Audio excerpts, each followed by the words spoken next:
जय हिंद साथियों। आज हम लोग इंडियन इकोनॉमी का एक महत्वपूर्ण टॉपिक राष्ट्रीय आय यानी नेशनल इनकम के बारे में पढ़ेंगे। जानेंगे कि नेशनल इनकम क्या होता है, इसको कैसे निकाला जाता है, कितने मेथड है निकालने के, और जो इसके कॉन्सेप्ट है जैसे कि जीडीपी हो गया, जीएनपी हो गया, एनडीपी हो गया, एनएनपी हो गया, पर कैपिटा इनकम हो गया, ये सब क्या है। और भी बहुत सारे शब्दावली टर्मिनोलॉजी है जैसे कि फैक्टर कॉस्ट हो गया, मार्केट प्राइस हो गया। इन सब के बारे में हम लोग जो है वो एक एक करके देखेंगे और ये काफ़ी इंपॉर्टेंट टॉपिक है। यहाँ से आपके परीक्षा में हमेशा सवाल पूछा जाता है, तो आप इसको अच्छे से समझिएगा। देखिए, बहुत सारे कैंडिडेट को जो इकोनॉमिक्स है उसे डर लगता है, वो इकोनॉमिक्स से जो है वो भागते हैं। लगता है कि ये जो है वो बहुत हार्ड सब्जेक्ट है। देखिए, हार्ड कोई भी नहीं होता, हार्ड कुछ भी नहीं है इस दुनिया में, हार्ड कुछ भी नहीं है। सब्जेक्ट यानी पढ़ाई की बात की जाए तो पढ़ाई बहुत ही इंटरेस्टिंग चीज़ है। अब यदि आप उसको हार्ड बना कर पढ़ेंगे तो हार्ड लगेगा ही लगेगा। इसमें हो सकता है कि जो शब्द है, जो टर्मिनोलॉजी है, वो थोड़ा आपको अजीब टाइप का लगे, क्योंकि वो दैनिक जो है वो दिनचर्या है, उसमें उसका कोई यूज नहीं है। लेकिन यदि चीज़ों को आप अपने लैंग्वेज में, अपने देसी भाषा में पढ़ेंगे, अपने अंदाज से पढ़ेंगे, जैसे मैं आपको पढ़ाता हूँ, तो ये हार्ड नहीं लगेंगे। ठीक ना। एग्जाम्पल के तौर पे, आप यदि दुकान पे खरीदने जाते हो तो क्या कहते हो? कलम को खरीदने जाते हो तो क्या कहते हो? आजकल आदत हो गया है आपको, हाँ 5 रुपये वाला भैया पेन देना, 10 रुपये वाला पेन देना, 15 रुपये वाला पेन देना, ऐसा ना बोलते हो। कलम बहुत लोग कम ही बोलते हैं, लेकिन मैक्सिमम लोग क्या बोलते हैं? पेन बोलते हैं। लेकिन वो जानते हैं कि पेन ही कलम है, यानी कलम का इंग्लिश वर्जन पेन है, कलम का जो है वो इंग्लिश पेन है। लेकिन मैक्सिमम क्या बोलते हैं? पेन। क्यों बोलते हैं? क्योंकि वो बोलते बोलते आदत हो गया, वो हमारी दैनिक दिनचर्या में घुस गया। ठीक ना। लेकिन जानते तो हैं कि पेन ही कलम होता है। तो वैसे ही यदि चीज़ों को आप यहाँ समझ लीजिएगा अच्छे से, और इसको आप अच्छे से समझकर दैनिक दिनचर्या में उसको उतारिएगा, जानिएगा कि जीडीपी कैसे निकलता है। बहुत सारे आपने सुना होगा, टीवी पे एंकर बोलते हैं जीडीपी घट गया, बढ़ गया, जीएनपी, ये सब, फैक्टर कॉस्ट, मार्केट प्राइस, ये सब क्या होता है, तब आपको अच्छे से समझ में आएगा। लेकिन पहले अपने भाषा में समझना चाहिए। हाँ भैया, क्या एकदम आसानी भाषा में। ठीक ना, यहाँ तक समझ गए ना। अब चलिए हम लोग क्लास को तो शुरू करते हैं। उससे पहले जो कल के क्लास में 2-3 बच्चों ने जो है वो कमेंट में डाउट पूछा है, उसको हम लोग क्लियर करते हैं। और मैं बार बार बोलता हूं कि मैं अपने तरफ से 100% कोशिश करता हूं कि आपके जो डाउट है वो यही दूर करा दूं और अच्छे से आपको समझ में आ जाए। लेकिन फिर भी अगर छोटे से छोटी डाउट रहे तो आप प्लीज़ कमेंट कीजिए। मैं अगले क्लास में आपको अच्छे से समझाने का कोशिश करूंगा और आपका डाउट को क्लियर करूंगा। ठीक। तो 3 लोगों ने डाउट पूछा है। एक शायद अनुपम जी ने पूछा है। उनका ये डाउट था कि सर जो आपने प्रोडक्शन के फैक्टर बताए थे, यानी जो उत्पादन के 4 कारक यानी बताए थे, जिसमें कि पूंजी यानी कैपिटल, भूमि यानी लैंड, लेबर यानी आपको श्रमिक, और जो इंटरप्रेन्योर यानी जो आपने बताया था उद्यमी, तो इन चारों में इंटरप्रेन्योर को थोड़ा अच्छे से समझा दीजिए। उद्यमी क्या होता है हमको समझ में नहीं आ रहा है। तो चलिए अनुपम जी, मैं आपको अच्छे से समझा दे रहा हूँ। मैं आप ही का एग्जाम्पल ले रहा हूँ। ठीक ना, एकदम अपने भाषा में समझिए। मानकर चलिए कि आपका जो है वो दिमाग में एक अलग सा ख्याल आया, और आपके दिमाग में ये आया कि हम पार्ले जी का जो है वो, यानी जो पार्ले जी बिस्किट है, उसका हम जो है वो कंपटीशन करेंगे और हम एक अपना नया जो है अनुपम बिस्किट बनाएंगे। ठीक है, आपके दिमाग में ये बात है। तो जब आपके दिमाग में ये बात आया, आपने ये सोचा, तो बिस्किट का कंपनी खोलने के लिए, उसको बनाने के लिए, आप यानी वो प्रोडक्ट बनाने के लिए, बिस्किट प्रोडक्ट ही तो है, यानी उस वस्तु को बनाने के लिए, प्रोडक्शन करने के लिए आपके पास सबसे पहले पूंजी होना चाहिए, कैपिटल होना चाहिए। तो यदि आपके पास होगा तो ठीक है, नहीं तो हो सकता है आप बैंक से लोन लेंगे। चलिए ठीक है। उसके बाद फैक्ट्री आप खोलोगे, तो फैक्ट्री के लिए आपके पास भूमि होना चाहिए, ज़मीन होना चाहिए। तो चलिए मानकर चलिए कि आप ज़मीन वाले होंगे तो ज़मीन होगा, नहीं तो किराए पर ज़मीन लेंगे। उसके बाद उसमें किसी न किसी को काम देंगे ही भैया, किसी न किसी को काम देंगे काम करवाने के लिए। बिस्किट थोड़ा ना आप अकेले बनाएंगे। यदि आप अकेले भी बनाते हो तो आप ही श्रमिक हो जाओगे, आप ही जो है आप ही का श्रम हो जाएगा, तो ये लेबर हो गया। उसके बाद अगर इंटरप्रेन्योर का बात किया जाए तो बबुआ इंटरप्रेन्योर आप ही हो जाओगे, क्योंकि ये जो है साहस भरा काम किसका हुआ? आपका हुआ। हो सकता है कि आपको ये फर्श से अर्श तक ले जा सकता है, यानी आप छा जाओगे। आपके जो बिस्किट हैं पूरे दुनिया, पूरे विश्व भर में छा जाएंगे, सब लेने लगेंगे। हो सकता है कि आपका करियर भी खत्म कर दे। तो ये साहस भरा काम कौन कर रहा है? आप कर रहे हो। इसलिए उद्यमी यानी इंटरप्रेन्योर आप होगे। ठीक, कोई डाउट नहीं।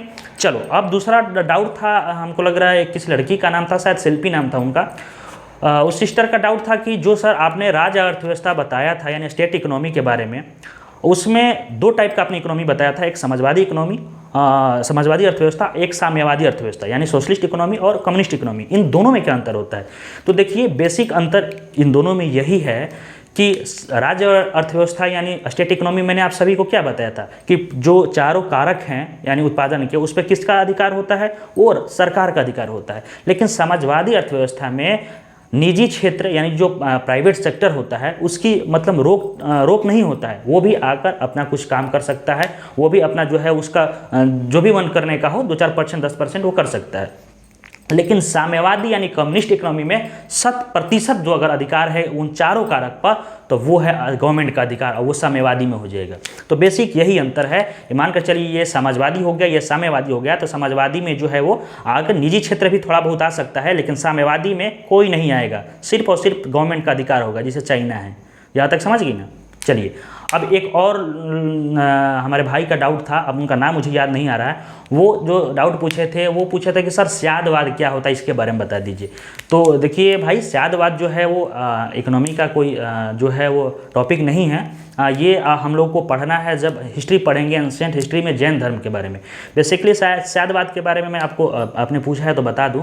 स्यादवाद मतलब इसका अर्थ एक होता है अनेकांतवाद, यानी सप्तभंगी ज्ञान भी इसको बोला जाता है।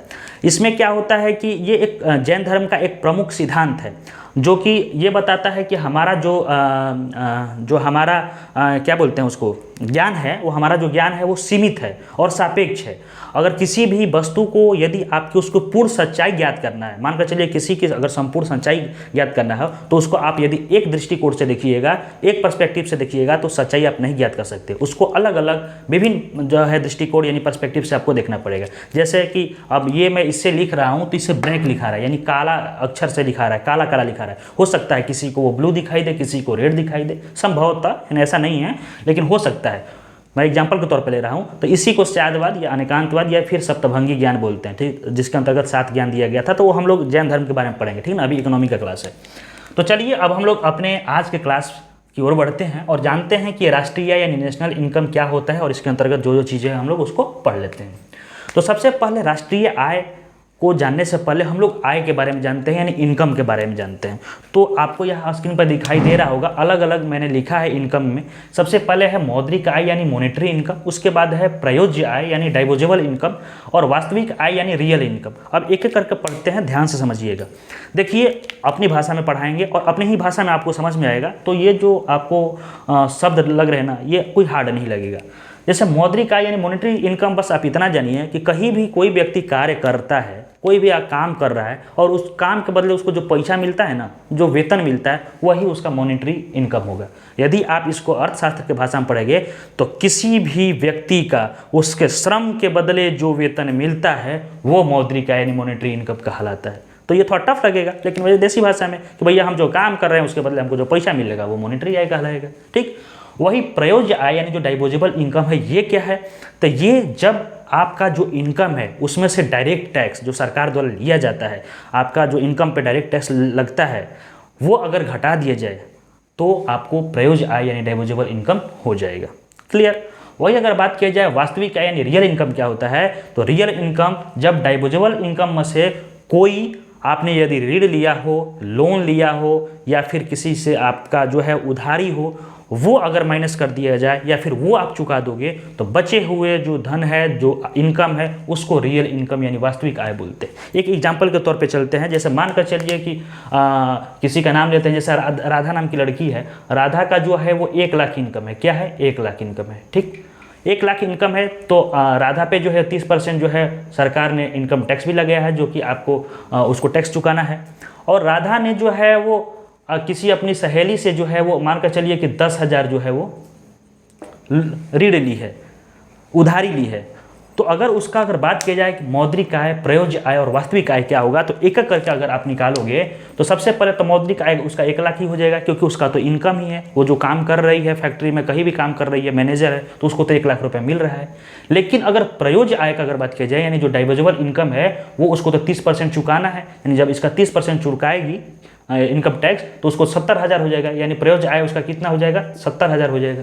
लेकिन अगर रियल इनकम का बात की जाए तो अभी 10,000 रुपये उसको और देना है। किसको? तो अपनी सहेलिया को देना है, जहाँ से वो मोबाइल के लिए ली थी, उधारी ली थी। तो देगी तो कितना बच जाएगा? 60,000 बच जाएगा। तो आप समझ गए मौद्रिक आय किसको बोलते हैं, प्रयोज्य आय किसको बोलते हैं, और वास्तविक आय किसको बोलते हैं, ठीक। अब देखिए अब हम लोग जो है वो राष्ट्रीय आय यानी नेशनल इनकम के बारे में जानेंगे। उससे पहले कुछ शब्द हैं, शब्दावली है, उसको हम लोग देख लेते हैं। जैसे मार्केट प्राइस आएगा, फैक्टर कॉस्ट आएगा। जब हम लोग आगे जीडीपी जीएनपी देखेंगे तो हम देखेंगे कि जो है वो फैक्टर कॉस्ट पे जीडीपी क्या होगा, मार्केट प्राइस पर जीडीपी कैसे निकलेगा, ये सब देखेंगे। इसलिए पहले इसको पढ़ लेना बहुत ज़रूरी है।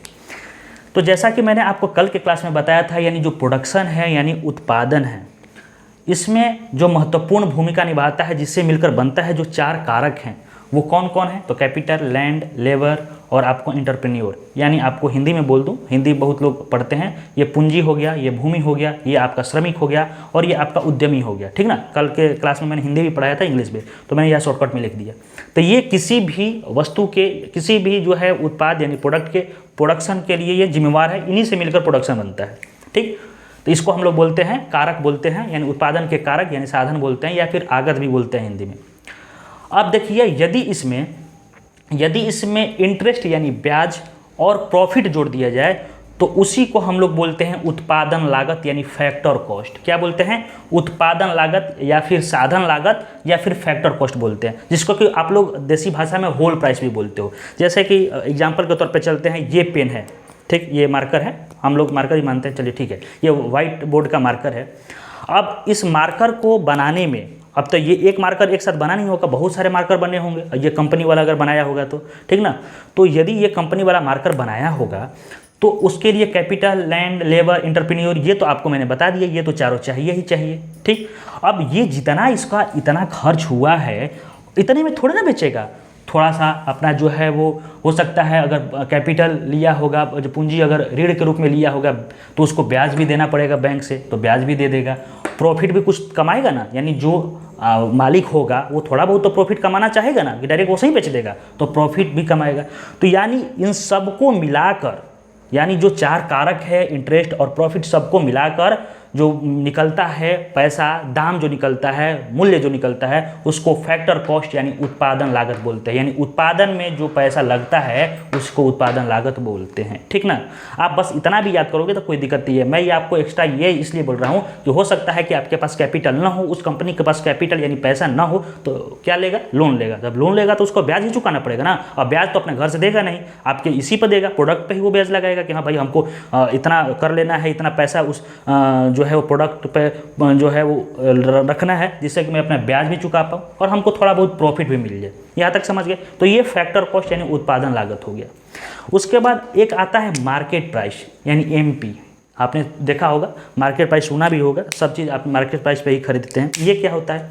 तो देखिए, जब भी अब एकदम जो है इकोनॉमी वाला भाषा में अगर कहेंगे कि जब भी कोई कंज्यूमर जब वस्तु को उसके जो है वो विक्रेता द्वारा वस्तु को खरीदने के लिए जितना जो है वो पैसा देता है, जितना चुकाता है पैसा, उसको क्या कहते हैं? मार्केट प्राइस कहते हैं। यही ना होगा? लेकिन देसी भाषा में बस यही है कि हाँ, कोई भी वस्तु खरीदने जा रहे हैं तो जितना हम पैसा देंगे वो मार्केट प्राइस कहलाएगा। उसको जितना हम पैसा देंगे, जो कंज्यूमर जो है वो ग्राहक को जितना पैसा देगा उसके बदले भुगतान करेगा, वो मार्केट प्राइस कहलाएगा। अब मार्केट जो प्राइस है, मार्केट प्राइस को निकालने का फॉर्मूला है वो आप समझो। तो सबसे पहले मार्केट प्राइस निकालेंगे कैसे? तो मार्केट प्राइस निकालने के लिए फैक्टर कॉस्ट यानी जो लागत लगा है, हमारे जो लागत लगा है उस प्रोडक्ट को बनाने में, उसमें यदि इनडायरेक्ट टैक्स जोड़ दिया जाए, यानी जो इनडायरेक्ट टैक्स लगाया जाता है उसको जोड़ दिया जाए, तो वो मार्केट प्राइस निकल जाता है। और यदि सरकार द्वारा सब्सिडी दिया जा रहा है तो उसको अगर घटा देंगे तो वो मार्केट प्राइस हो जाएगा। यहाँ तक समझ गए? हो सकता है किसी पे सब्सिडी ना हो, तो ना हो तो उसको जोड़ेंगे ही, घटाएंगे ही नहीं। अगर सब्सिडी होता है, कभी कभी सब्सिडी नहीं दे दिया जाता है, तो अगर सब्सिडी दे दिया जाता है तो उसको घटाना पड़ेगा, तब मार्केट प्राइस निकलेगा। अगर वही फैक्टर कॉस्ट निकालना हो तो यहाँ से भी इसी फार्मूला से भी फैक्टर कॉस्ट निकाल सकते हैं। फैक्टर कॉस्ट को इधर कर दीजिएगा तो ये market price minus indirect tax plus subsidy हो जाएगा। लेकिन अब दिमाग लगाइए कि अगर हमको फैक्टर कॉस्ट निकालना होगा तो मार्केट प्राइस में से इनडायरेक्ट टैक्स अब घटाएंगे, क्योंकि ये तो लगा नहीं है पैसा, ये तो टैक्स लगा है, ये थोड़ा ना इसमें लगा है। और फैक्टर कॉस्ट मतलब होता है कि उत्पादन में जितना रुपया लगा है वो लागत, तो इनडायरेक्ट टैक्स को हटाएंगे और सब्सिडी को जोड़ देंगे, क्योंकि सब्सिडी तो सरकार द्वारा दिया गया है एक्स्ट्रा में हेल्प करने के लिए, पब्लिक को हेल्प करने के लिए सब्सिडी दिया जाता है। तो ये बेसिकली मार्केट प्राइस और फैक्टर कॉस्ट हो गया। ठीक, तो यहाँ तक आपको समझ में आ गया होगा। एक बार फिर से मैं आपको समझा दे रहा हूँ, मार्केट प्राइस, जब भी आप किसी वस्तु को खरीदने जाते हो, जो भी कंज्यूमर होता है खरीदने जाता है, तो विक्रेता को जितना रुपया देता है उसको मार्केट प्राइस बोलते हैं। उस मार्केट प्राइस में जो होलसेलर वाला दाम होता है, जो फैक्टर कॉस्ट जिसको हम लोग बोलते हैं, जितना प्रोडक्ट को बनाने में पैसा लगा है, उसमें यदि इनडायरेक्ट टैक्स को जोड़ दिया जाए, अगर कोई सब्सिडी सरकार द्वारा दिया जा रहा हो उसको घटा दिया जाए, तो मार्केट प्राइस होता है। अगर वही फैक्टर कॉस्ट निकालना हो, फैक्टर कॉस्ट तो आप लोग जान ही गए, लेकिन अगर इसी फार्मूला से फैक्टर कॉस्ट निकालना हो तो फैक्टर कॉस्ट में क्या करेंगे, तो सबसे पहले एमपी यानी जो मार्केट प्राइस है उसमें से हम इनडायरेक्ट टैक्स घटा देंगे, क्योंकि टैक्स तो पैसा लगा नहीं है इसमें, वो तो टैक्स है सरकार को देने वाला है, तो टैक्स घटा देंगे। और यदि सब्सिडी दिया गया होगा, सब्सिडी दिया होगा तो सब्सिडी को जोड़ देंगे, तो वो आपको फैक्टर कॉस्ट यानी एफसी निकल जाएगा। तो ये समझ गए, यहाँ तक कोई दिक्कत नहीं होना चाहिए। अगर दिक्कत होता फिर आप बाबू कमेंट करना। अब हम लोग आते हैं ओरिजिनल राष्ट्रीय आय यानी नेशनल इनकम। अब इसके बारे में जानते हैं, तो आप इसको अच्छे से समझिएगा। देखिए, राष्ट्रीय आय जो है वो आपको एक वित्तीय वर्ष यानी फाइनेंशियल ईयर, अब यहाँ जगह नहीं रहा इसलिए मैंने इंग्लिश में नहीं लिखा, बोल रहा हूँ इंग्लिश में, समझ जाइए। एक वित्तीय वर्ष यानी फाइनेंशियल ईयर में किसी राष्ट्र के अंदर सभी घटक द्वारा उत्पादित जो अंतिम वस्तुओं या फिर सेवाओं का मूल्य होता है उसको राष्ट्रीय आय यानी नेशनल इनकम कहते हैं। यानी किसी भी देश, जैसे मानकर चलिए भारत देश का जो है वो फाइनेंशियल ईयर कितना है, 1 मार्च से जो है वो आपको 31 अप्रैल तक है ना, सॉरी 30 अप्रैल तक है।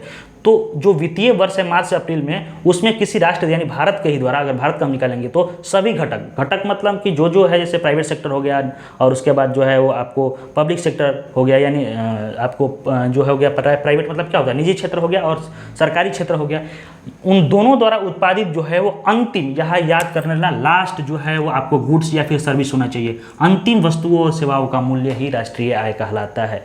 जैसे एग्जाम्पल के तौर पे मानकर चलो ये गेहूं हो गया, क्या हो गया, गेहूं हो गया। गेहूं का उत्पादन कौन करता है, तो बाबू आप बोलोगे गेहूं का उत्पादन तो किसान करता है। मानकर चलिए कुछ जो है वो अपने हिस्से का किसान गेहूं वो बेच देता है किसको, बेकरी उद्योग में, बेकरी वाले इसका गेहूं ले जाते हैं, 100 रुपये में बेचता है। कितने रुपए में बेचता है, 100 रुपये में। बेकरी वाले ने ब्रेड इससे बना दिए, इस गेहूं से क्या कर दिए, ब्रेड बना दिए, और ब्रेड बहुत सारे ब्रेड बनाए, तो बहुत सारे ब्रेड बनाए और कितने का बना दिए, तो मान कर चलो 400 का बना दिए। तो यदि राष्ट्रीय आय की गणना की जाएगी तो राष्ट्रीय आय की जो गणना है, ये ब्रेड का जो टोटल मूल्य है, मान कर चलिए कि 50 को ब्रेड बनाया 68 रुपये का, तो जो मूल्य है वो आपको राष्ट्रीय आय कहाँ गणना होगा, तो ये लास्ट यानी अंतिम वस्तु या सेवाओं के मूल्य पर, यानी ये 400 रुपये की गणना की जाएगी। समझ गए, कोई दिक्कत नहीं है। यानी किसी भी राष्ट्र के जो है वो अंदर एक वित्तीय वर्ष यानी फाइनेंशियल ईयर में जो सभी घटक होते हैं, या तो निजी क्षेत्र या फिर आपको सरकारी क्षेत्र यानी पब्लिक सेक्टर जिसको आप बोलते हो, या फिर प्राइवेट सेक्टर, इनके द्वारा उत्पादित जो है वो अंतिम वस्तुओं या फिर सेवाओं का जो मूल्य है उसको राष्ट्रीय आय कहा जाता है। ठीक है, यहाँ मैंने आपको एग्जाम्पल भी बता दिया। अब हम लोग हिस्ट्री देखते हैं राष्ट्रीय आय के बारे में, ये काफ़ी इंपॉर्टेंट है, यहाँ से भी आपके सवाल परीक्षा में पूछे जाते हैं हिस्ट्री के बारे में। उससे पहले आप जान जाओ कि राष्ट्रीय जो आय है उसकी गणना साल में 1 बार की जाती है।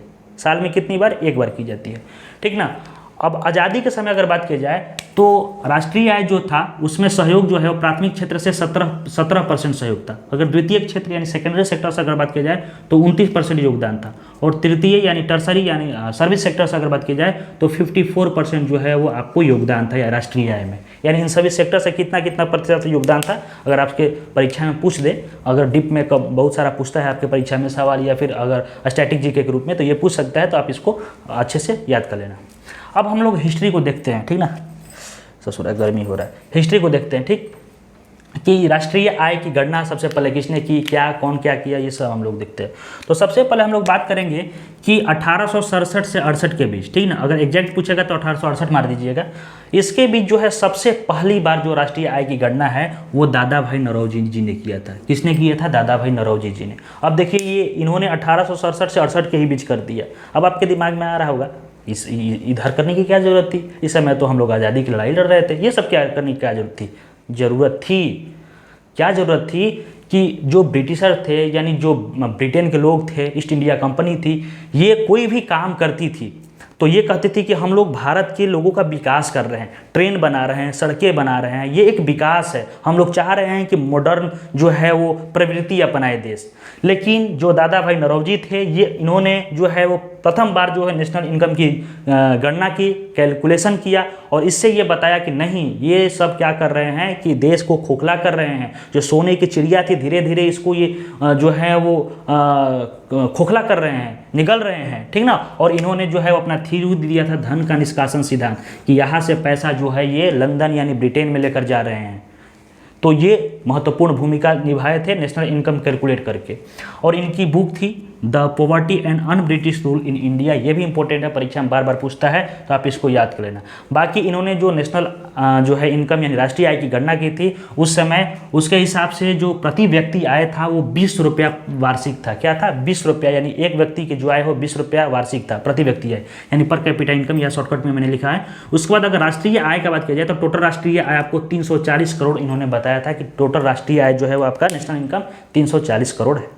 तो यहाँ तक समझ गए। उसके बाद आगे बढ़ते हैं, अगला है आपका जो है वो doctor VKRV Rao. Doctor VKRV Rao, इन्होंने 2 बार गणना की है राष्ट्रीय आय की, एक बार 1925 से 29 के बीच और दूसरा बार 1931 से 32 के बीच। ये वाला आपका इंपॉर्टेंट है, ये परीक्षा में बहुत बार पूछता है, ठीक। क्योंकि सबसे पहले जो है एक वैज्ञानिक विधि से यानी साइंटिफिकल मेथड से जो है वो राष्ट्रीय आय की गणना ये डॉक्टर VKRV राव की जी ने किया था। इनके अनुसार जो है वो उस समय भारत के प्रति व्यक्ति जो है उसके आय जो है वो 62 रुपया था। क्या था? 62 रुपया था। 62 रुपया वार्षिक, यानी साल का 62 रुपया प्रति व्यक्ति है, 62 रुपया, समझ गए। अब हम लोग बात करते हैं कि इन्होंने एक जो है वो राष्ट्रीय आय लेखा प्रणाली का सिद्धांत भी दिया था, यानी नेशनल इनकम अकाउंटिंग सिस्टम का सिद्धांत दिया था, इसलिए इनको जो है वो राष्ट्रीय आय लेखा प्रणाली का जनक भी कहा जाता है। ये आपके परीक्षा में पूछा जा चुका है, इसलिए आप इसको याद कर लेना। हो सकता है कि आपके जो शिफ्ट में ये सवाल पूछ दिए जाए, राष्ट्रीय आय लेखा प्रणाली के जनक कौन है, तो वो हैं बाबू डॉक्टर VKRV राव, ठीक। आगे बढ़ते हैं हम लोग। अगला है जो है वो व्यक्ति है PC महालनोबिस। PC महालनोबिस साहब ने इनके जो है वो अध्यक्षता में राष्ट्रीय आय समिति बनी। राष्ट्रीय आय समिति जो है अपनी प्रथम रिपोर्ट जो है इन्होंने 1951 में दिया था, और जो अपना लास्ट रिपोर्ट है वो 1954 में दिया था। कब दिया था? 1954 में दिया था, ठीक ना। यानी PC महालनोबिस साहब, इनके अनुसार जो है वो आपको प्रति व्यक्ति आय जो है वो 225 रुपया थी। और अगर टोटल बात किया जाए यानी राष्ट्रीय आय का बात किया जाए, नेशनल इनकम का बात किया जाए, तो 8,710 करोड़ रुपया इस समय का जो है वो आपको क्या बोलते हैं राष्ट्रीय आय था। 8,710 रुपया जो था आपका राष्ट्रीय आय था, ठीक। यहाँ तक समझ गए। और इनके जन्मदिन पर आपको सांख्यिकी दिवस भी मनाया जाता है, यानी 29 जून इनका जन्म दिवस दिन है, उस दिन जो है वो सांख्यिकी दिवस मनाया जाता है, ठीक। तो ये हम लोगों ने देखा हिस्ट्री। आगे भी हम लोग बढ़ते हैं।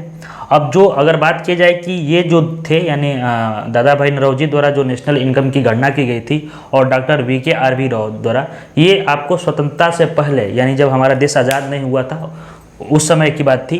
बाकी PC महालनोबिस ने जो है वो आज़ादी के बाद 1947 में जब आज़ाद हो गया तो उसके बाद जो है वो नेशनल इनकम की गणना की। तो परीक्षा में अगर पूछ दे कि आज़ादी के बाद प्रथम बार किसने गणना की, तो PC महालनोबिस हो जाएंगे, ठीक। वही अगर हम लोग आगे बढ़ते हैं तो आगे जो है ये आपको दिखाई दे रहा होगा CSO, NSSO, NSO, इसके बारे में हम लोग देखते हैं। तो CSO इसका फुल फॉर्म होता है आपको सेंट्रल स्टैटिस्टिकल ऑर्गेनाइजेशन, यानी केंद्रीय सांख्यिकी कार्यालय, जिसका की स्थापना आपको 2 मई 1951 को नई दिल्ली में हुआ। इसका हेडक्वार्टर नई दिल्ली में ही है। ये बेसिकली जो है वो राष्ट्रीय आय की गणना करती है। इसने अपना जो पहला रिपोर्ट है वो 1956 में दिया था, और बेस ईयर जो माना था वो 1948 से 49 को बेस ईयर माना था। हम लोग करेंट ईयर और बेस ईयर पढ़ेंगे जब हम लोग GDP पढ़ेंगे, रियल GDP, नॉमिनल GDP पढ़ेंगे, तब उस समय देखेंगे। अभी आप समझो कि बेस ईयर जो है वो 1948 से 49 के बीच जो है CSO ने निर्धारित किया था। उसके आधार पर जो है वो अपना रिपोर्ट, पहला जो रिपोर्ट है 1956 में प्रकाशित किया था। वही अगर बात किया जाए कि इसमें जो है वो इसका जो सहयोगी पार्टनर है NSSO, जो है CSO को डाटा देता है, आंकड़े जो है वो जुटाकर CSO को देता है। NSSO का फुल फॉर्म हुआ नेशनल सैंपल सर्वे ऑर्गेनाइजेशन, ठीक ना।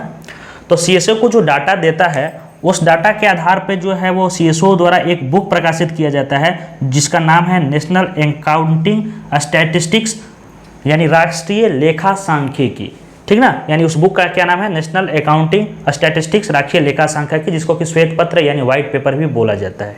यहाँ तक समझ गए। लेकिन वर्तमान में क्या है कि मोदी साहब ने CSO और NSSO इन दोनों को NSO में विलय कर दिया है। 2019 से ये दोनों संस्था जो है वो आपको NSO यानी नेशनल स्टैटिस्टिकल ऑर्गेनाइजेशन, राष्ट्रीय जो है वो आपको सांख्यिकी कार्यालय में इसका विलय हो गया है। तो यहाँ तक समझ गए ना, एक एक चीज़ आपको समझ में आना चाहिए। कोई डाउट अगर रहे तो आप जरूर पूछिएगा। चलिए अब हम लोग जो है वो इसके जो कॉन्सेप्ट है आपको नेशनल इनकम, जो जीडीपी है, जीएनपी है, एनडीपी है, एनएनपी है, पर कैपिटा इनकम है, और इसके अलावा भी बहुत कुछ जो है वो हम लोग देखते हैं, जैसे परचेजिंग पावर, जो है पैरिटी है, और भी बहुत चीज़ हम लोग देखेंगे। तब तक जो है वो आप लोग इस सब का स्क्रीनशॉट ले लीजिए याद करने के लिए और नोट डाउन करने के लिए।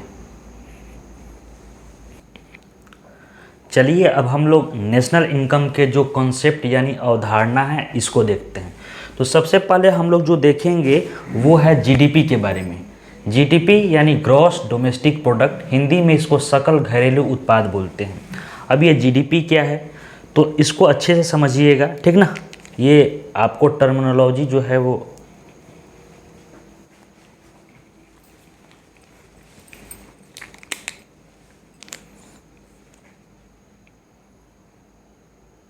चलिए अब हम लोग नेशनल इनकम के जो कॉन्सेप्ट है यानी अवधारणा है इसको समझते हैं, जिसमें कि जीडीपी, जीएनपी, एनडीपी, एनएनपी इन सब के बारे में हम लोग देखेंगे।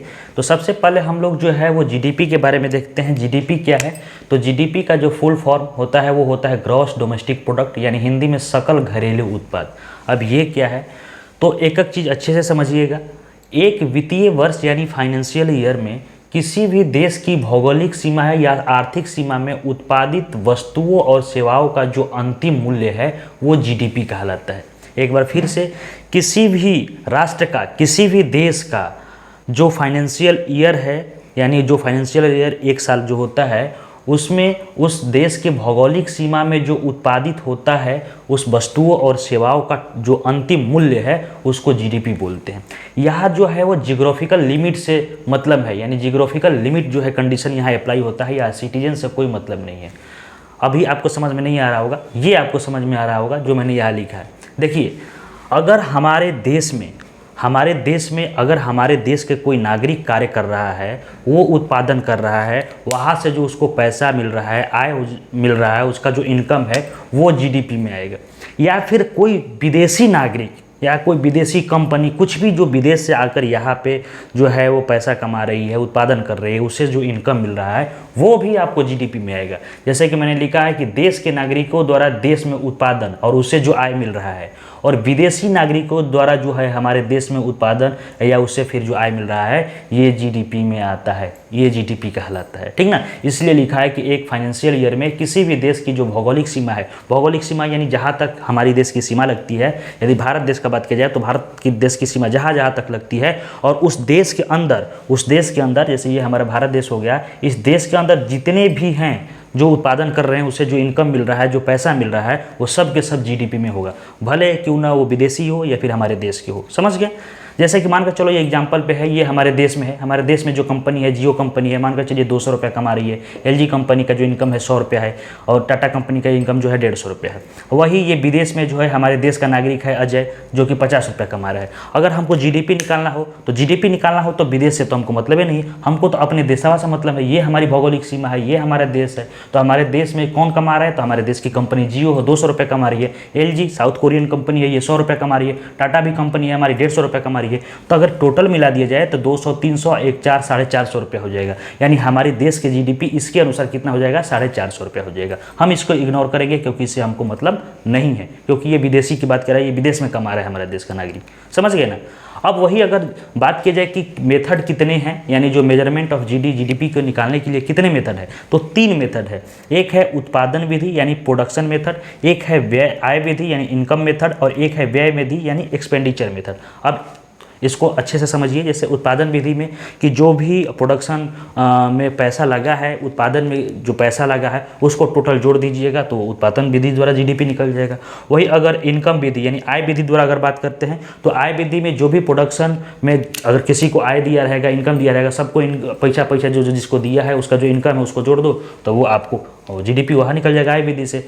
व्यय विधि में क्या होता है कि जब भी अगर किसी उत्पादन के लिए पैसा लगाया जाता है, दिया जाता है, तो या तो उस पैसा से जो या तो व्यय करना है या फिर बचाना है। अगर मान कर चलिए आपको 10 रुपये देंगे आपके जो कीमत है, आप कहीं कुछ काम कर रहे हो, उसके बदले आपको महीना का 10,000 रुपया दिया जा रहा है एग्जाम्पल फॉर, तो उस हो सकता है कि 10,000 का कहीं ना कहीं आप खर्चा करोगे, हो सके किराए पर खर्चा करो, नमक पर खर्चा करो, तेल पर खर्चा करो, या कुछ बचाओगे, तो उन सभी को जोड़ दोगे तो वो भी आपको जीडीपी में आएगा। ठीक, तो ये जो मेथड है ये बेसिक आपको यही पढ़ना है।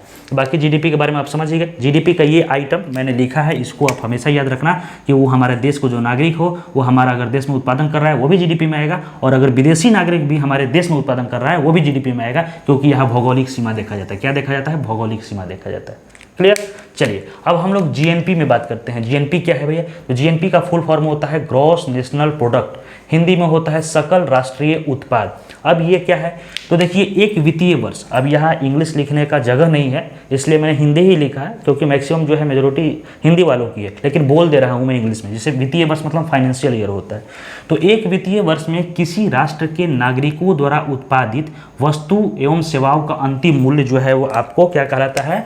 वो आपको जीएनपी कहलाता है, ग्रॉस नेशनल प्रोडक्ट। अब इसमें जो है वो नागरिक से मतलब है, क्या किस चीज़ से मतलब है? नागरिक से। लेकिन यहाँ किस चीज़ से मतलब था? भौगोलिक सीमा से मतलब था, ठीक ना। यानी यहाँ जो है वो सिटीजन से मतलब है, ये नागरिक से मतलब है, जियोग्राफिकल जो लिमिट है, भौगोलिक सीमा है, उससे कोई मतलब नहीं है। अब इसका मतलब क्या है? इसमें कौन कौन आइटम आएगा?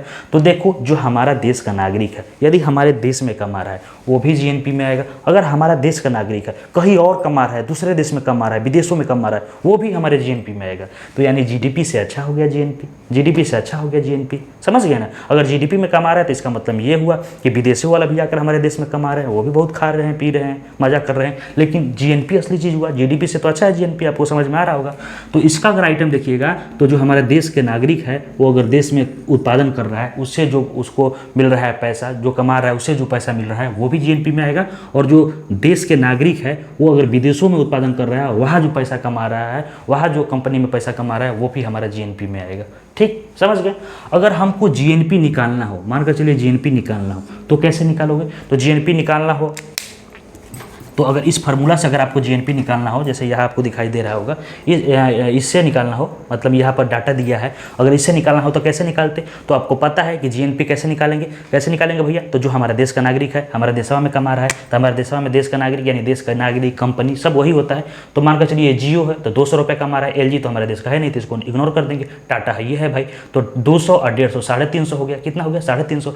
हाई देखिए यो हमारे देश के है, अजय हमारे देशवा का है, अजय देवगनवा कमा रहा है कितना? 50 रुपया। कहा? विदेश में, तो इसको भी जोड़ देंगे तो ये हो जाएगा आपका 400। कितना हो जाएगा? 400। यानी जो जीएनपी है वो कितना निकल कर आ गया? 400। या तो ऐसे निकाल सकते हो, लेकिन अब एक एक करके कैसे निकालिएगा? एक एक गो कंपनी का, अब बहुत आदमी कमाते हैं विदेश में, उतना तो दिमाग सटक जाएगा। तो इसलिए इसका जो फार्मूला है एकदम ईजी फार्मूला है, जीडीपी प्लस जीएनपी निकालने के लिए जीडीपी जो है उससे प्लस कीजिएगा किससे?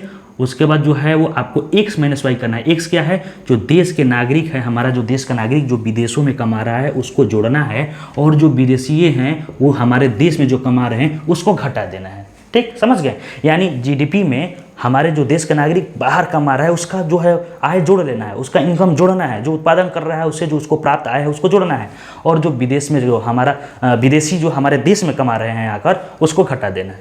जैसे यहाँ देखो, अगर यहाँ जोड़ोगे तो जीडीपी क्या है formula? GDP plus x minus Y. तो जीडीपी कितना हो जाएगा? तो जीडीपी वही पूरा भौगोलिक सीमा को जोड़ देना है, तो जीडीपी हो जाएगा 200 300 450 हो जाएगा। कितना हो जाएगा भाई? 450।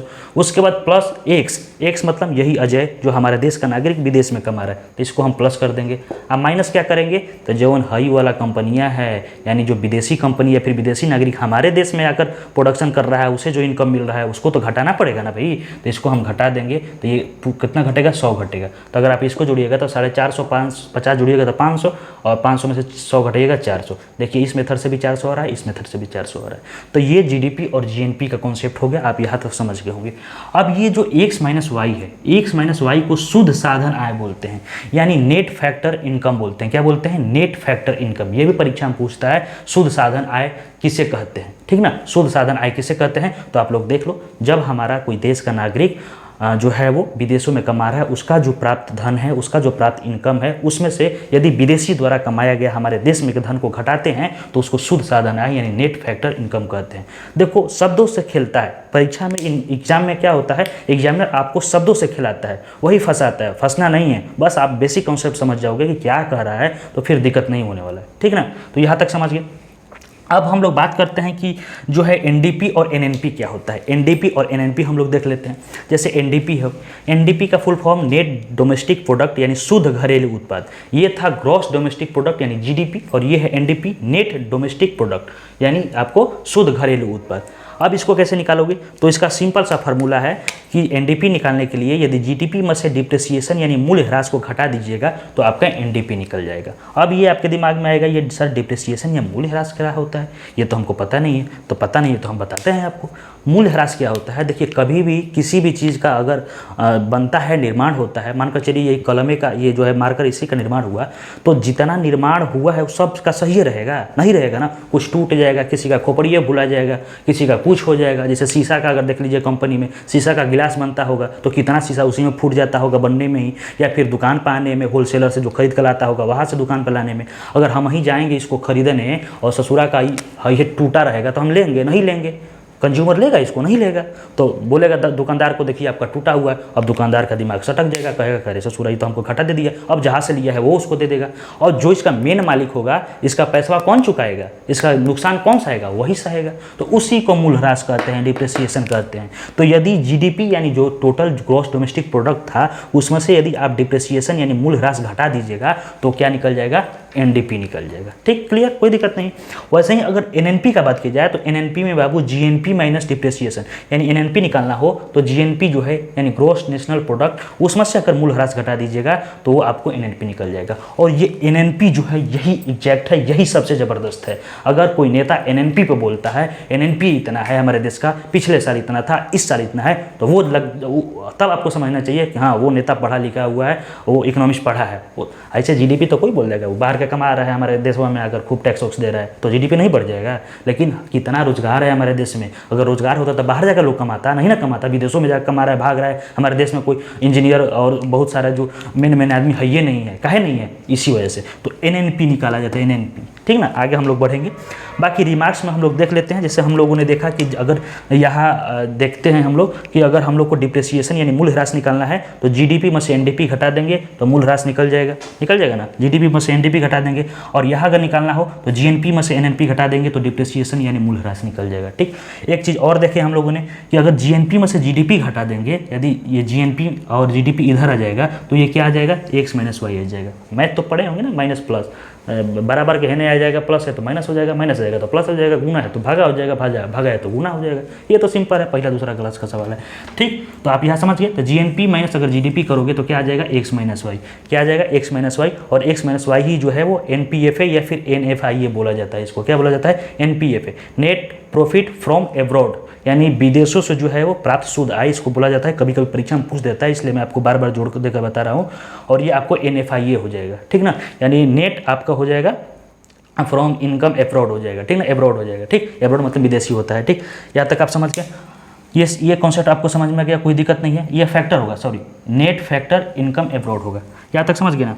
अब देखिए, जो मैंने आपको मार्केट प्राइस फैक्टर कॉस्ट बताया था उसका यूज तो कहीं ना कहीं होगा ही, उसका यूज यह होगा।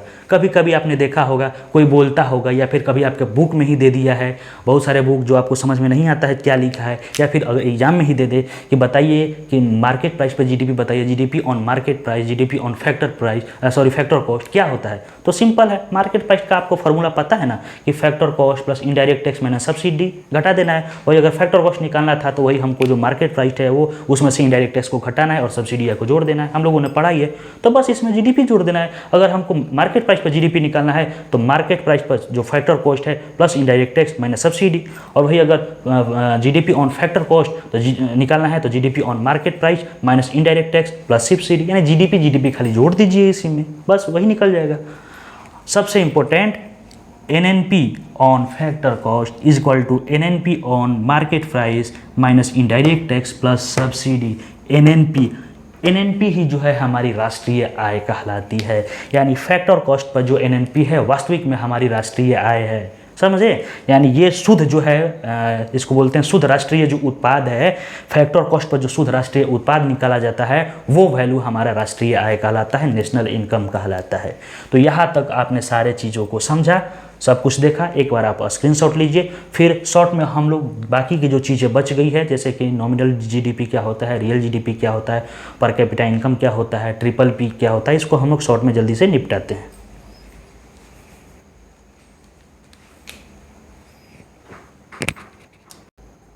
चलिए अब हम लोग आगे बढ़ते हैं। अब जानते हैं कि जो जीडीपी है ये कितने टाइप की निकलती है, कितने प्रकार की होती है। तो देखिए दो टाइप से निकलती है, एक होता है नॉमिनल जीडीपी, एक होता है रियल जीडीपी। अब ये दोनों क्या है आपको मैं समझाता हूँ। देखिए जो नॉमिनल जीडीपी होता है इसमें जो जीडीपी निकाला जाता है ये करेंट ईयर पर निकाला जाता है, यानी चालू वर्ष पे, हिंदी में इसको क्या बोलते हैं, चालू वर्ष, यानी करेंट ईयर पर निकाला जाता है। करेंट ईयर मतलब जैसे कि अभी जो चल रहा है फाइनेंशियल ईयर, तो उस पर निकाला जाएगा।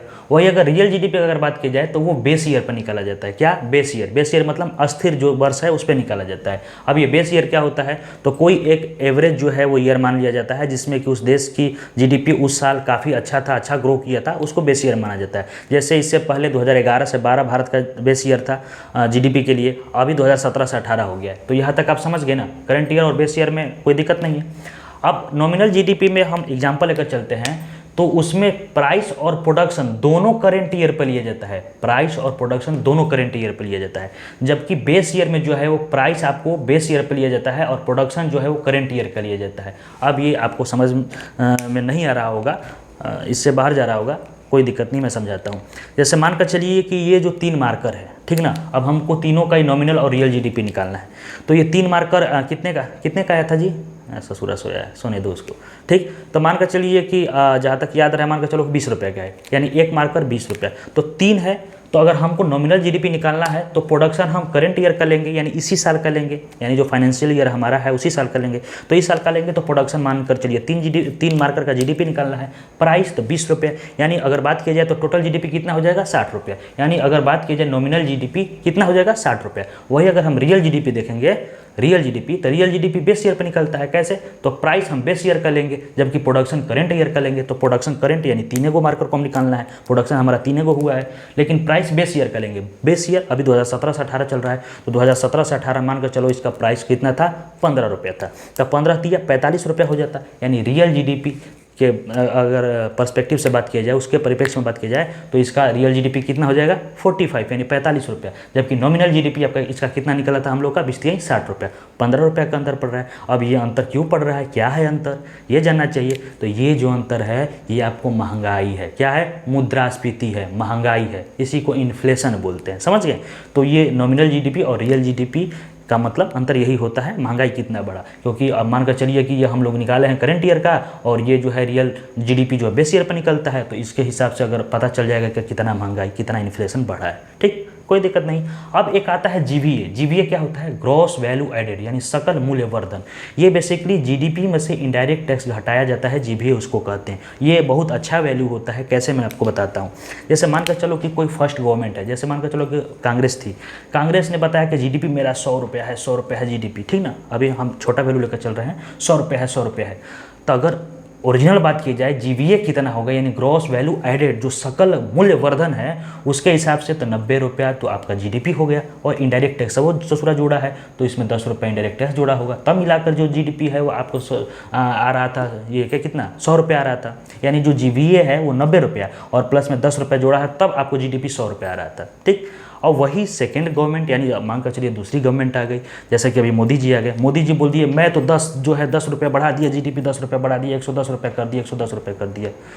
लेकिन जो तेज रहेगा वो कहेगा ना मोदी जी ना, ये तो गलती कर दिए, 90 रुपया है आपका जीवीए, 90 रुपया जीवीए है, और टैक्सवा बढ़ा दिए। जो निर्मला सीतारमण जी हैं वो तो टैक्सवा बढ़ा दी हैं, 20 रुपये टैक्स कर दिए, हम तो 10 रुपये टैक्स किए, तो 20 रुपये टैक्स किए।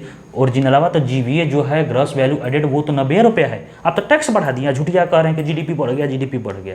तो ये दर्शाता है हेरा फेरी ना करे, जीवीए हेरा फेरी ना करे। अगर कोई अच्छा होगा अर्थशास्त्री तो तुरंत बता देगा हेरा फेरी कर रहा है, ऐसा है, ठीक, समझ गए। अब एक होता है ट्रांसफ़र पेमेंट, यानी उसका हिंदी होता है अंतरण भुगतान। ये क्या होता है बाबू, तो इसमें जो होता है ऐसा भुगतान होता है, इस भुगतान से किसी उत्पादन का यानी क्रय विक्रय से किसी उत्पादन का जो है वो प्रोडक्ट का प्रोडक्शन नहीं होता है, यानी उत्पाद का उत्पादन नहीं होता है। जैसे मानकर चलो उपहार कोई दे दिया, दान दे दिया, या फिर वृद्धा पेंशन दिया जाता है, विकलांग पेंशन दिया जाता है, साइकिल भत्ता होता है, आपको महंगाई भत्ता मिलता है, छात्रवृत्ति मिलता है, इस सबसे कुछ का प्रोडक्शन होता है। तो इन सबको नेशनल इनकम यानी राष्ट्रीय आय में नहीं जोड़ा जाता है, राष्ट्रीय आय में इसकी गणना नहीं की जाती है, उसको ट्रांसफर पेमेंट बोलते हैं। तो राष्ट्रीय आय में इसकी गणना नहीं की जाती, लेकिन पर कैपिटा इनकम में इसकी गणना की जाती है, यानी जो प्रति व्यक्ति आय है उसमें गणना की जाती है। अब उसमें गणना क्यों की जाती है? क्योंकि उस पर टैक्स लेना है।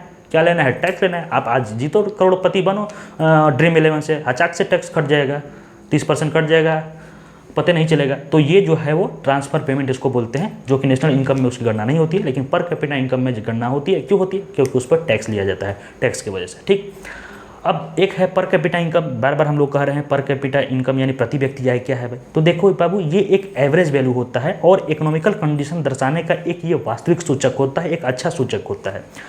अगर इसको निकालना हो तो चुपचाप देश का कुल नेशनल इनकम निकाल लीजिए, देश का जो टोटल जो है राष्ट्रीय है उसको निकाल लीजिए, और जितने कुल जनसंख्या है उससे भाग दे दीजिए, आपका देश का पर कैपिटा इनकम यानी प्रति व्यक्ति आय आपको निकल जाएगा। तो इधर का कॉन्सेप्ट आपका क्लियर हो गया, मैंने बता दिया। वीडियो का ड्यूरेशन काफ़ी लंबा हो रहा है, इसलिए हम लोग चलिए जल्दी से खींच देते हैं। अब है ट्रिपल पी यानी परचेजिंग पावर पैरिटी यानी क्रय शक्ति सामर्थ्य। ये क्या है, इसके बारे में भी समझते हैं। तो देखिए ये बेसिकली मुद्रा की क्रय शक्ति में अंतर बताता है, यानी दो देशों के बीच मुद्रा की क्रय शक्ति में कितना अंतर है ये बताता है। जैसे कि इंडिया का अगर बात किया जाए परचेजिंग पावर पैरिटी, तो वो यूएसए की परचेजिंग पावर पैरिटी से 17 गुना है। अब इसका मतलब क्या हुआ? तो इसका मतलब ये हुआ कि अगर कोई भी सामान आप खरीद रहे हो यहाँ उतना रुपया में, तो उतना यूएसए के उसी सामान को खरीदने में ज़्यादा पैसा लगेगा, 17 गुना ज़्यादा लगेगा। कैसे? जैसे कि मानकर चलो कि 10 रुपये का यहाँ आप बहुत अच्छा जो है कॉफ़ी पी लोगे, 10 रुपये का कॉफ़ी पीजिए जाकर वहाँ अमेरिका में, झुनझुना धरा देगा, खाली बूंद गिरा देगा ये हथवा पचाटने के लिए, नहीं मिलेगा। वहाँ मिलेगा कम से कम 170, कम से कम कितना? 170 का, उसके हिसाब से, उसके करेंसी यानी डॉलर के हिसाब से 170 रुपये का मिलेगा। समझ गए चीज़ों को? यानी 10 रुपये 10 डॉलर का कुछ नहीं मिलेगा। तो ये समझ गए, इसी को बोलते हैं परचेजिंग पावर पैरिटी। इसका फार्मूला है cost of good A in currency 1, यानी मानकर चलिए करेंसी ये डॉलर है, तो कॉस्ट ऑफ गुड यानी किसी वस्तु का कीमत जो है वो करेंसी 1 में जितना है उससे अगर भागा दे दीजिएगा cost of good be in currency 2, यानी मानकर चलिए हमारा भारत का रुपया है करेंसी, तो अगर भागा दीजिएगा तो मानकर चलिए कि 170 रुपये में वहाँ एक जो है कॉफ़ी मिल रहा है, और भारत में वही कॉफ़ी है जो है 10 रुपये में बहुत मज़ेदार मिल जा रहा है। तो इसका कितना हो गया? आपका 17 हो गया। परचेजिंग पावर आपका पैरिटी कितना हो गया? 17 हो गया। ठीक, यही है बाबू आपका ट्रिपल पी। चलो अब हम लोग relation between GDP and GNP देखते हैं। यहाँ से भी सवाल पूछा जाता है। एक एक फैक्ट मैं ले रहा हूँ, जो भी आपसे परीक्षा में पूछा जा सकता है। मैं चाहता तो हचाक से खींच देता, पता नहीं चलता, नहीं खींच देता, तुरंत खींच देता, लेकिन वीडियो का ड्यूरेशन लंबा करना। अभी आपको पता है टाइम कितना हो रहा है? ड्यूटी से मैं 2 बजे दोपहर में ड्यूटी गया था, 10 बजे 8 घंटे की ड्यूटी करके आया हूँ। 10 बजे ड्यूटी आने के बाद लड़कों का टेस्ट लिया हूँ जो टारगेट बैच है, उसके बाद उनका डाउट क्लियर किया हूँ, लगभग 1 घंटे तक उनके साथ जो है लाइव था। उसके बाद खाना खाया हूँ, अपना आंसर राइटिंग किया हूँ मेंस के लिए 1-2 घंटा, फिर जो है वो पढ़ा रहा हूँ, बार बार लिख रहा हूँ, मिटा रहा हूँ, वीडियो बना रहा हूँ, सब कुछ कर रहा हूँ। और अभी आपको मैं दिखा दूँ टाइमिंग, 1 सेकंड देखिए। जब हम डेडिकेटेड हो सकते हैं आपके लिए इतना, देखिए कितना टाइम हो रहा है, दिख रहा है? 4:24 दिख रहा होगा शायद मोबाइल पे, नहीं दिख रहा जी, ये हमारा पटना रवा का मोबाइल है, कहीं कहिया का। 4:24 जो है वो आपको टाइम दिख रहा है, 4:24 यानी 4:30 बज रहा है सुबह का। अभी हम सोए नहीं हैं, क्यों? आपके लिए। आप अगर पढ़ लेंगे तो ये सारे कॉन्सेप्ट एग्जाम में पूछे जाते हैं। तो जब हमारे अंदर इतना डेडिकेशन है आपके लिए, तो आपके अंदर अपने लिए क्यों डेडिकेशन नहीं होगा? क्यों नहीं होगा? यही सब जो है वो सेल्फ मोटिवेशन का काम करता है। सेल्फ मोटिवेटेड होकर पढ़ाई कीजिए, जब तक एग्जाम नहीं होता है उतना दिन तक जो है वो आप एकदम पूरा फुल कंसंट्रेशन के साथ पढ़ाई कीजिए। बाद में नहीं कीजिएगा, मौज मस्ती कीजिएगा, कोई दिक्कत नहीं है। अब बात करते हैं उसके बाद relation between GDP and GNP, इसको देखते हैं। हो रहा है ना जी, पता ही नहीं चल रहा है कि रिकॉर्डिंग हो रहा है कि नहीं। चलिए ठीक है, नहीं होगा तो फिर से बनाना पड़ेगा। Relation between GDP and GNP, इसको अगर देखना है तो इसमें 4 केस आता है। 4 केस आता है यदि एक्स वाई से बड़ा है। एक्स वाई मैं आपको बता दिया हूँ, एक्स जो हमारा देश का नागरिक है वो अगर विदेशों में कमा रहा है वो एक्स हो गया, और वाई जो विदेशी वाला हमारा देशों में कमा रहा है वो वाई हो गया, पता है? तो यदि एक्स वाई से बड़ा होगा यानी जीएनपी जीडीपी से बड़ा होगा, ये सब कॉन्सेप्ट बता चुका हूँ। तो इसका अर्थ क्या होगा, तो इसका अर्थ ये होगा कि जो विदेशों से प्राप्त आय है वो पॉजिटिव है, वो धनात्मक है। विदेशों से प्राप्त आय क्या है, धनात्मक है। मान कर चलिए केस 2 में जो है x कम हो जाएगा, x is less than y, x कम जब हो जाएगा तो GNP आपको GDP से कम हो जाएगा। जब कम हो जाएगा तो इसका मतलब जो विदेशों से प्राप्त आय है वो कम आ रहा है भैया। हमारा जो देश का नागरिक है वहाँ कम है या फिर कम कमा रहे हैं, वहाँ से प्राप्त जो इनकम है वो कम आ रहा है, तो निगेटिव हो जाएगा। वही अगर मान कर चलिए केस 3 में दोनों बराबर हो जाए तो दोनों बराबर मतलब संतुलित अर्थव्यवस्था है, संतुलित अर्थव्यवस्था है, दोनों बराबर है, ना वहाँ से ज़्यादा हमारा पैसा आ रहा है ना यहाँ से ससुरे सब पैसा भेज रहे हैं, तो संतुलित अर्थव्यवस्था हो जाएगा। और केस 4 में मान कर चलिए कि दोनों के बराबर जीरो हो जाए, जीरो मतलब ना आ रहा है ना जा रहा है, तो उसको बंद अर्थव्यवस्था बोलते हैं, क्लोज इकोनॉमी बोलते हैं, जिसमें कि ना आयात होता है ना निर्यात होता है, ना कोई आएगा ना जाएगा। जैसे कि नॉर्थ कोरिया देख लो, वहाँ ससुरा कोई ना काम करने जाता है ना वहाँ का कोई आता है, वो काट देगा, वो वही सब रखता है कैसे कैसे तो बलवा रखता है एकदम हीरो जी से, काट देगा जो मोटाइल है, ठीक ना। तो ये आप समझ गए। उसके बाद अब हम लोग स्पेशल कंडीशन भी देख लेते हैं, यहाँ से भी एग्जाम में आपका सवाल पूछा जाता है, ठीक ना, यहाँ से भी सवाल पूछा जाता है। सबसे पहले है कि किसी बैंक, यानी मान कर चलिए एग्जाम्पल फॉर एग्जाम्पल SBI हो गया, तो किसी बैंक द्वारा विदेश में कमाया गया धन, यानी हमारा अगर किसी कोई बैंक है जैसे SBI है, अगर विदेश में कमा रहा है धन तो वो GDP में आएगा कि GNP में आएगा, ये सवाल आता होगा दिमाग में। तो बबुआ हमारा जो बैंक है SBI वो कमाएगा तो किस में आएगा, GNP में आएगा। क्यों, मैंने आपको बता चुका है, वो हमारे देश का मानकर चलो कि बैंक है या नागरिक है, कुछ भी कंपनी है, वो GNP में आता है, बाहर जाता है, GDP में आता नहीं है, क्योंकि GDP में तो भौगोलिक दिश अपना सीमा देखना है, भौगोलिक सीमा थोड़ा ना है विदेश, ठीक। वही अगर विदेशी कंपनी का बात की जाए तो विदेशी कंपनी अगर भारत में कमाएगा तो वो जो इनकम है, वो जो धन है वो किस में आएगा, तो वो तो GDP में आएगा, क्योंकि वो हमारे देश के अंदर कमा रहा है, हमारे भौगोलिक सीमा के अंदर कमा रहा है, तो किस में आ जाएगा, GDP में, वो GNP में नहीं आएगा। क्लियर। अब ये दो कंडीशन जो है ये आपको समझना है, ये जो दो कंडीशन ये आपको समझना है। ये बाबू क्या है, तो जो भारतीय राजदूत है अगर विदेश में कमाया धन है, अगर भारतीय हमारा राजदूत विदेश में कमा रहा है तो वो किस में आएगा, तो भारतीय राजदूत विदेश में कमा रहा है तो GNP तो आपको पता हो गया होगा, हाँ GNP में आएगा भाई, वो विदेश में कमा रहा है, लेकिन वो GDP में भी आएगा। अगर हमारा देश का कोई भारतीय राजदूत है और विदेशों में कमा रहा है तो हमारा जो आर्थिक क्षेत्र है उसमें आता है, इसलिए वो जो है वो आपको GDP और GNP दोनों में आएगा। किस में आएगा, GDP GNP दोनों में आएगा। इसके अंतर्गत जो आर्थिक क्षेत्र होता है, अन्य आर्थिक क्षेत्र जिसको बोलते हैं, उसमें जैसे मानकर चलो कि एयर इंडिया का जहाज हो गया, या फिर कोई मछली पकड़ने चला गया हिंद महासागर में, पकड़ते पकड़ते तो बहुत दूर तक चला गया, तो दूर तक चला गया तक वो दूसरे में लेकर चले जाओगे, भौगोलिक सीमा से बाहर चला गया तो नहीं, श्रीलंका का हो जाएगा, ऐसा नहीं होगा। तो वो ऐसे कुछ ऐसे केसेज हैं जो स्पेशल केसेज हैं जिसमें कि आपको GDP और GNP दोनों में आता है। क्लियर हो गया चीज़। अब अगर कोई विदेशी राजदूत है, अगर वो भारत में कमा रहा है धन, अगर विदेशी राजदूत अगर भारत में कमा रहा है तो उस धन की चर्चा न GDP में की जाएगी न GNP में की जाएगी, वो आर्थिक क्षेत्र में नहीं आता है, इसलिए वो न GDP में आएगा न GNP में तो आएगा ही नहीं, GNP में तो आएगा नहीं, तो विदेशी है, लेकिन GDP में भी नहीं आएगा क्योंकि वो आर्थिक क्षेत्र में नहीं आता, हमारे भौगोलिक सीमा में वो नहीं आएगा। यहाँ तक क्लियर हो गया चीज़ें। ये स्पेशल बाबू केस दो याद करना, ये परीक्षा में बहुत बार पूछता है। अब कुछ कॉन्सेप्ट है जैसे हिंदू वृद्धि दर, जो कि प्रोफेसर राजा कृष्णन ने दिया था 1951 से 90 के बीच 3.5% GDP इन्होंने कहा था, ये पूछता है परीक्षा में। एक हरित लेखांकन हो गया जिसको कि मॉडर्न कॉन्सेप्ट द्वारा पार्थ जो दासगुप्ता जी थे वो दिए थे, और एक रोजगार सिद्धांत J.M. किन्स द्वारा दिया गया था। तो ये परीक्षा में ऐसा ही वन लाइनर के रूप में पूछ देता है, हिंदू वृद्धि दर किसने दिया था, GDP रेट कितना था, हरित लेखांकन का जो है अवधारणा किसने दिया था, और रोजगार सिद्धांत जो J.M. किन्स ने दिया था कि पॉजिटिव GDP और जो रोजगार है उसमें पॉजिटिव जो है वो बताया था कि इसका जो है रिलेशन पॉजिटिव होता है। तो बाकी सारी चीज़ें मैंने आपको बता दिया। एक बार फिर से मैं बोल रहा हूँ, आप मन लगाकर पढ़ाई कीजिए, अंततः एग्जाम तक तो कीजिए ही, जरूर सफल होंगे। यदि मेहनत करेंगे तो कोई नहीं रोक सकता है आपको सफलता से। ठीक है, मिलते हैं नेक्स्ट वीडियो में, तब तक के लिए जय हिंद।